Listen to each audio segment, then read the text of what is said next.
നമസ്കാരം, ഋഷിപ്രോക്തം ചാനലിലേക്ക് ഏവർക്കും ഹൃദ്യമായ സ്വാഗതം. ചില ജീവികൾ നമ്മളുടെ ഗ്രഹത്തിലേക്ക് ക്ഷണിക്കപ്പെടാതെ എത്താറുണ്ട്. അങ്ങനെയുള്ള ജീവികൾ എത്തിച്ചേരുമ്പോൾ പലർക്കും അതൊരു വിഷമകരമായിട്ടുള്ള അവസ്ഥ ഉണ്ടാകാറുണ്ട്. എന്തെങ്കിലും പ്രശ്നങ്ങൾ ഉണ്ടാകുമോ? ജീവികളുടെ വരവ് നമുക്ക് ദോഷമാണോ ഗുണമാണോ? ഇതൊന്നും പലർക്കും അറിയില്ല.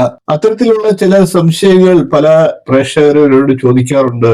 ക്ഷണിക്കപ്പെടാതെ ഇത്തരത്തിൽ പക്ഷി മൃഗാദികൾ നമ്മളുടെ ഗ്രഹങ്ങളിലേക്ക് എത്തുമ്പോൾ അത് നമ്മളുടെ ജീവിതത്തിൽ താമസം വിനാ സംഭവിക്കാൻ പോകുന്ന ചില കാര്യങ്ങളുടെ സൂചനകളായിട്ടും നമ്മളുടെ പൂർവികന്മാർ കരുതിയിരുന്നു. സംഭവിക്കേണ്ടതൊക്കെ സംഭവിക്കേണ്ട കാലത്ത് തന്നെ സംഭവിക്കും. എന്നിരുന്നാലും സംഭവിക്കാനുള്ള കാര്യങ്ങളുടെ ഒരു സൂചന ലഭിക്കുന്ന പക്ഷം നമുക്ക് അതൊക്കെ ഒന്ന് വിശ്വാസപൂർവ്വം പ്രാർത്ഥനയോടുകൂടി പരിഹാരം എന്നുള്ള രീതിയിൽ ചെയ്ത് അതിന്റെ ദോഷങ്ങളെ കുറച്ചൊക്കെ ഒന്ന് ശമിപ്പിക്കാനായിട്ട് സാധിക്കും. അശുഭ സംഭവങ്ങളുടെ ദിക്കുകൾക്ക് ചില മാറ്റങ്ങൾ വരുത്തി ആശ്വാസമേകാൻ അതുകൊണ്ട് സാധിക്കും. അത്തരത്തിലുള്ള ഈ പക്ഷി മൃഗാദികളുടെ ആഗമനവുമായിട്ട് ബന്ധപ്പെട്ടിട്ട് ജനങ്ങൾക്കുള്ള സംശയങ്ങളുടെ ചില മറുപടികൾ നമുക്ക് ഇന്നത്തെ വീഡിയോയിലൂടെ പ്രതിപാദിച്ചു പോകാം. എന്തായാലും നമ്മുടെ പ്രാർത്ഥനയ്ക്ക് ദോഷങ്ങളെ ലഘൂകരിക്കാനുള്ള കഴിവുണ്ട്. ചെറിയ ചെറിയ വീഡിയോകളിലായിട്ടാണ് വിഷയത്തെ അവതരിപ്പിക്കാൻ ഉദ്ദേശിക്കുന്നത്.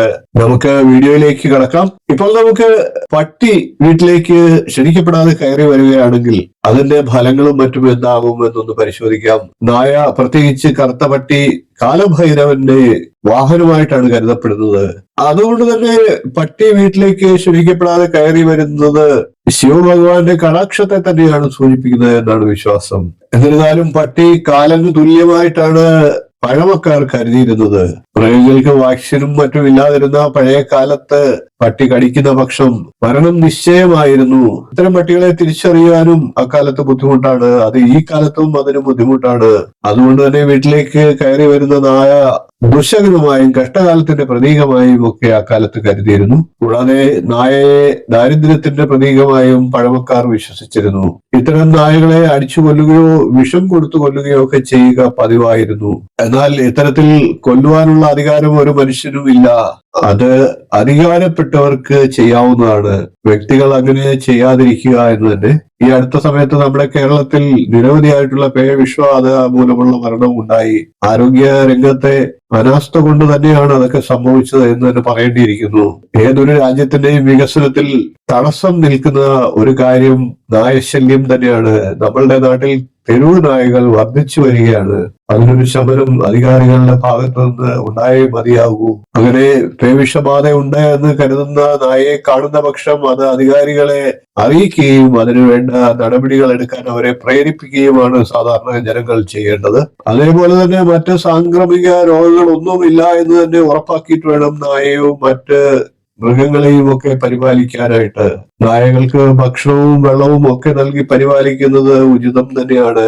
എന്നിരുന്നാലും അത് മറ്റുള്ളവർക്ക് ബുദ്ധിമുട്ടുണ്ടാകാത്ത രീതിയിലായിരിക്കണം എന്ന് മാത്രം. കൃഷ്ണപക്ഷത്തിലെ അഷ്ടമി ദിവസം നായകൾക്ക് വിശേഷമായിട്ട് ഭക്ഷണം നൽകുന്നത് ശിവഭഗവാന്റെ അനുഗ്രഹം ഉണ്ടാകുന്നതിന് സഹായിക്കുമെന്നാണ് വിശ്വാസം. ആ വ്യക്തിയുടെ ദുഃഖങ്ങളും ദുരിതങ്ങളും ഒക്കെ ഇല്ലാതാകുന്നതാണ്. പാമ്പിനെ കണ്ടാൽ പടയും നടുങ്ങും എന്നാണ് ഒരു പഴമൊഴി പറഞ്ഞിട്ടുള്ളത്.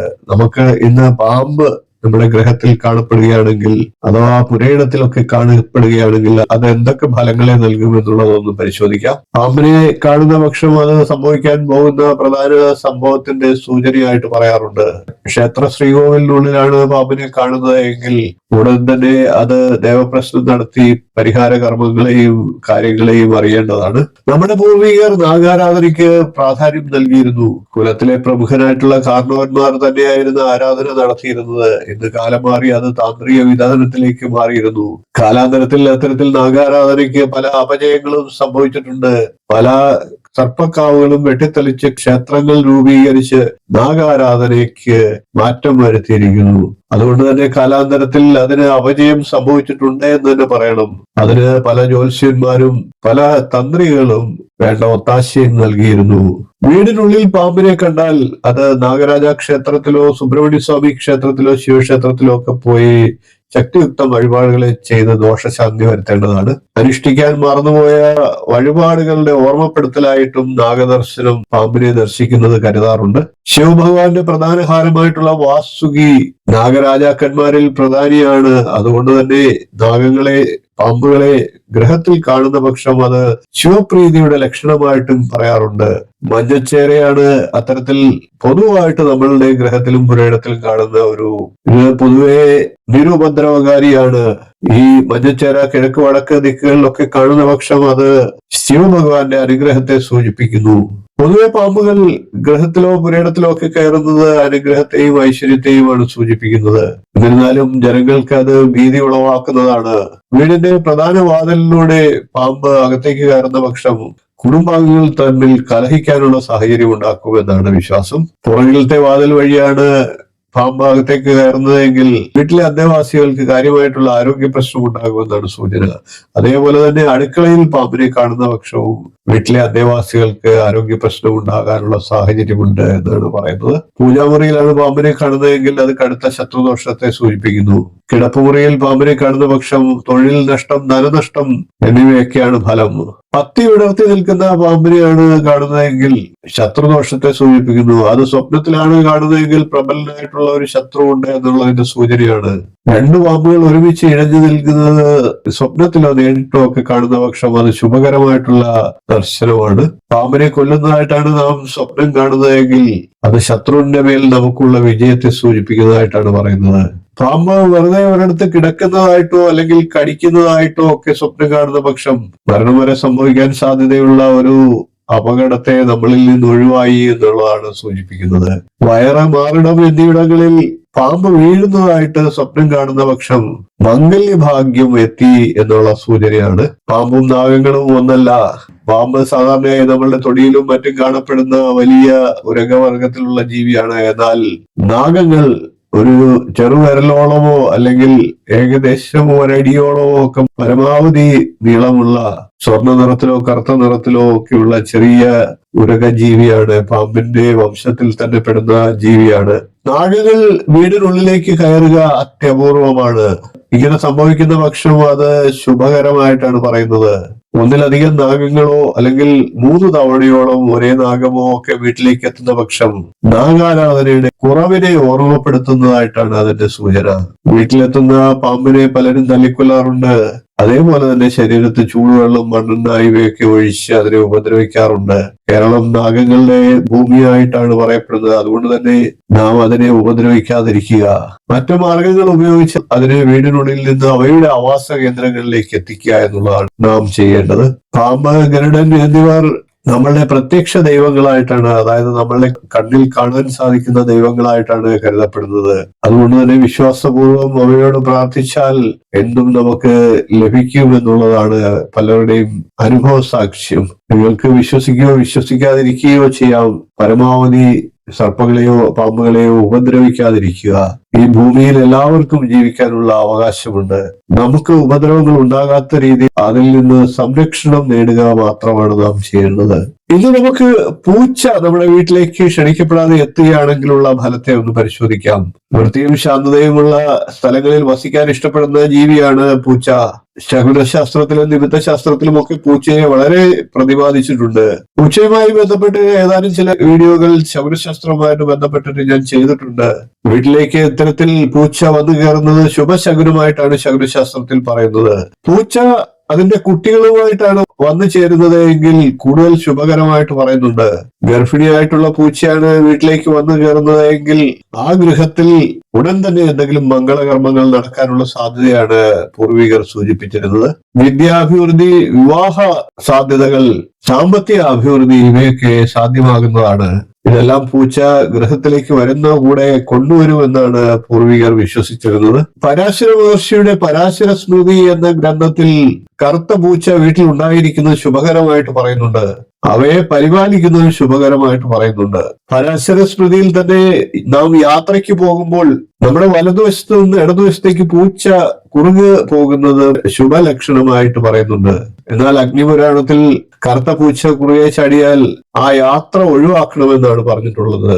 അതല്ലാത്ത പക്ഷം മറ്റേതെങ്കിലും വഴിയെ കൂടെ ആ യാത്ര തുടരുക എന്നാണ് പറഞ്ഞിരിക്കുന്നത്. അല്ലാത്ത പക്ഷം മറ്റാരെങ്കിലും ആ വഴിയെ പോയതിനു ശേഷം പിന്നീട് അതിന്റെ പുറകിലായിട്ട് യാത്ര തുടരാമെന്നും പറയുന്നുണ്ട്. മുറിവേറ്റ പൂച്ചയാണ് വീട്ടിലേക്ക് കയറി വരുന്നതെങ്കിൽ അശുഭകരമായിട്ടാണ് അത് പറയുന്നത്. പൂച്ചയ്ക്ക് ഭക്ഷണം നൽകുന്നത് മുൻജന്മ പാവങ്ങളെ പോലും പരിഹരിക്കുമെന്നാണ് വിശ്വാസം. എന്നാൽ പൂച്ചയെ സ്നേഹിക്കുകയും പരിപാലിക്കുകയും ചെയ്യാത്ത പക്ഷം അത് വന്നതുപോലെ തന്നെ തിരികെ പോകാറുമുണ്ട്. എന്തൊക്കെ തന്നെയായാലും പൂച്ചയെ സംരക്ഷിക്കുമ്പോൾ അത് ശുദ്ധ വൃത്തിയോടുകൂടി സംരക്ഷിക്കുക, അല്ലാത്ത പക്ഷം ആ ഗ്രഹത്തിലെ അന്തേവാസികൾക്ക് അത് ആരോഗ്യ പ്രശ്നങ്ങൾ ഉണ്ടാക്കാനും സാധ്യതയുണ്ട്.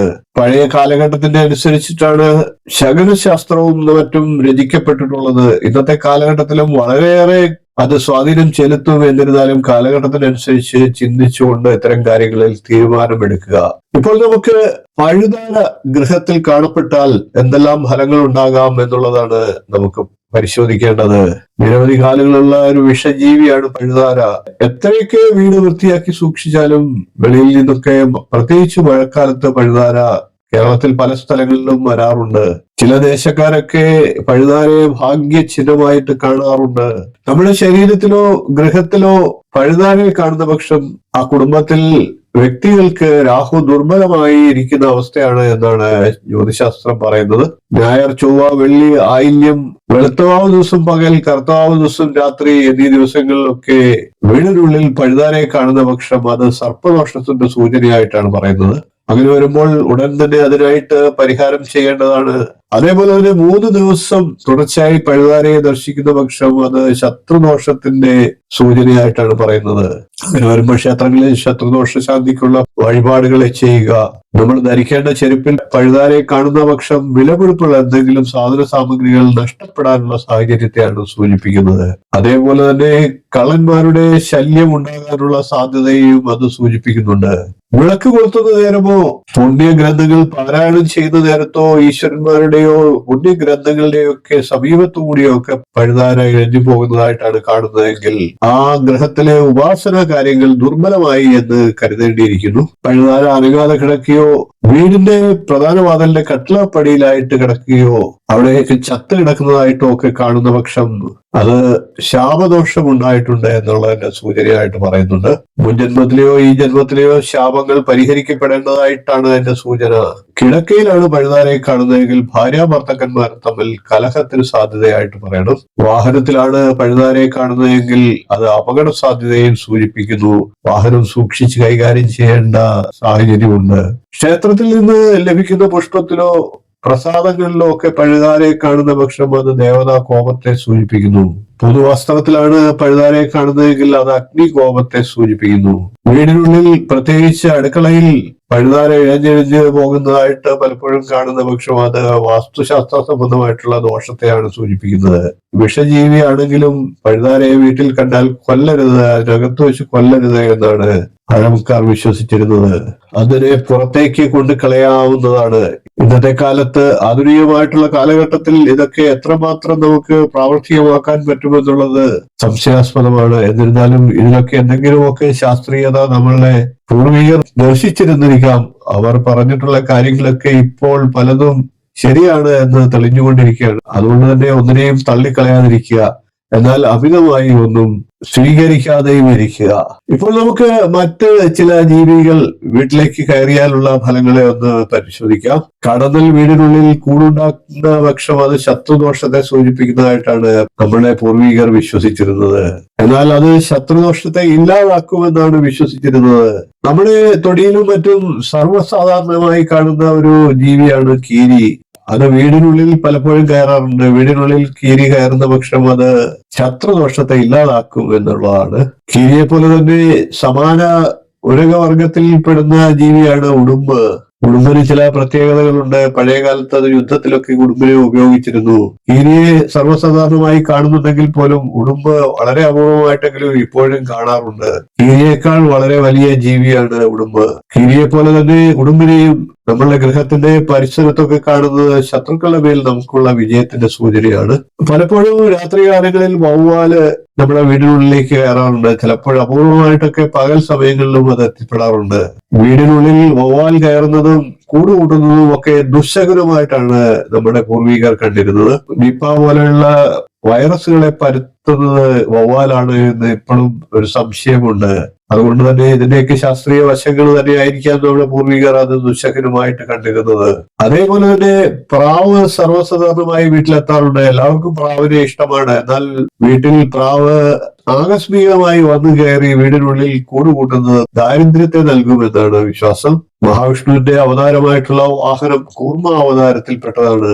ആമ പലപ്പോഴും വീട്ടിനുള്ളിലേക്ക് ഇഴഞ്ഞു കയറാറുണ്ട്. അങ്ങനെ വീട്ടിനുള്ളിലേക്ക് ആമ എത്തുന്ന പക്ഷം പുതിയ വാഹനത്തിന്റെ ലബ്ധിയാണ് നമുക്കത് സൂചിപ്പിക്കുന്നത്. കൂടാതെ സർവ്വസാധാരണമായിട്ടുള്ള ഒരു ചെറിയ ജീവിയാണ് തേനീച്ച. അത് വീടിനുള്ളിൽ കൂടുകൂട്ടുന്നത് ദുശകുനത്തെയാണ് സൂചിപ്പിക്കുന്നത്. അതുമൂലം ദുർഭാഗ്യവും സാമ്പത്തിക ക്ലേശവും ഒക്കെ ഉണ്ടാകുമെന്നാണ് പറയുന്നത്. എന്നാൽ വീടിന് വെളിയിൽ തേനീച്ച വളർത്തുക വളരെ സാമ്പത്തികമായിട്ട് ലാഭമുണ്ടാക്കുന്ന ഒരു കൃഷിയാണ്. വീടിനുള്ളിൽ അതിന് സ്ഥാനമില്ല എന്ന് മാത്രം. നമ്മുടെ പൂർവികർ മുതൽ ഇപ്പോഴും വീട്ടിൽ വളർത്തു മൃഗങ്ങളായിട്ടുള്ളത് തത്ത, മൈന എന്നീ പക്ഷികളാണ്. അത് വീട്ടിൽ വന്നു കയറുന്ന പക്ഷം സാമ്പത്തികമായി നേട്ടമുണ്ടാകുമെന്നാണ് വിശ്വാസം. എന്നിരുന്നാൽ തത്തയും മൈനയും ഒക്കെ കൂട്ടിലിട്ട് വളർത്തുന്നത് അതിന്റെ സ്വാതന്ത്ര്യത്തെ കെടുത്തുന്നതാണ്. അത് ചെയ്യാൻ പാടില്ല എന്നാണ് എന്റെ അഭിപ്രായം. പഴയ കാലത്തൊക്കെ കൃഷിസ്ഥലങ്ങളിലും പുരയിടങ്ങളിലും ഒക്കെ വളരെ അധികമായിട്ട് കണ്ടിരുന്ന ഒരു ജീവിയാണ് തവള. ഇന്ന് അത് ഏതാണ്ട് വംശനാശം വന്നുകൊണ്ടിരിക്കുകയാണ്. അതിൻ്റെതായിട്ടുള്ള ദോഷങ്ങൾ പ്രകൃതിക്കുണ്ട്. അതിന് കാരണക്കാർ മനുഷ്യർ തന്നെയാണ്. രാസപദാർത്ഥങ്ങൾ ചേർന്ന കൃഷി രീതിയും നിസ്സാര കാര്യങ്ങൾക്ക് അതിനെ ഉപദ്രവിക്കുകയും ഭക്ഷണമാക്കുകയും ഒക്കെ ചെയ്യുന്നതിന്റെ പോരായ്മയാണ്. പഴയ കാലത്ത് തവള വീട്ടിലേക്ക് വന്നു കയറുന്നത് ശുഭകരമായിട്ടാണ് കണ്ടിരുന്നത്. എന്നാൽ പ്രത്യേക തരത്തിലുള്ള ഒരു കാലിന് നീളമുള്ള ഒരു തവള കുട്ടികൾക്ക് ദോഷം ചെയ്യുമെന്നും പഴമക്കാർ പറഞ്ഞു കേട്ടതായിട്ട് എനിക്ക് ഓർമ്മയുണ്ട്. തവള വീട്ടിലേക്ക് വന്നു കയറുന്ന പക്ഷം ശിവഭഗവാന്റെയും അശ്വനി ദേവന്മാരുടെയും അനുഗ്രഹം ഉണ്ടാകുമെന്നാണ് സൂചന. ഇത്തരത്തിൽ വിവിധ തരത്തിലുള്ള പക്ഷികളെയും മൃഗങ്ങളെയും ചില ജന്തുക്കളുടെയും ഒക്കെ ഗൃഹത്തിലേക്കുള്ള ക്ഷണിക്കപ്പെടാതെയുള്ള ആഗമനത്തിന്റെ ഫലങ്ങളാണ് സൂചിപ്പിച്ചത്. വീഡിയോ ഇഷ്ടപ്പെട്ടുവെങ്കിൽ ഒന്ന് ലൈക്ക് ചെയ്യുക, ഷെയർ ചെയ്യുക, ചാനൽ ഒന്ന് സബ്സ്ക്രൈബ് ചെയ്യുക, നിങ്ങളുടെ അഭിപ്രായം കമന്റായിട്ട് അറിയിക്കുക. ഇനിയും ഇതുപോലുള്ള നല്ല നല്ല വിഷയങ്ങളും വീഡിയോകളുമായി നമുക്ക് വീണ്ടും കാണാം. നന്ദി, നമസ്കാരം, ശുഭദിനം.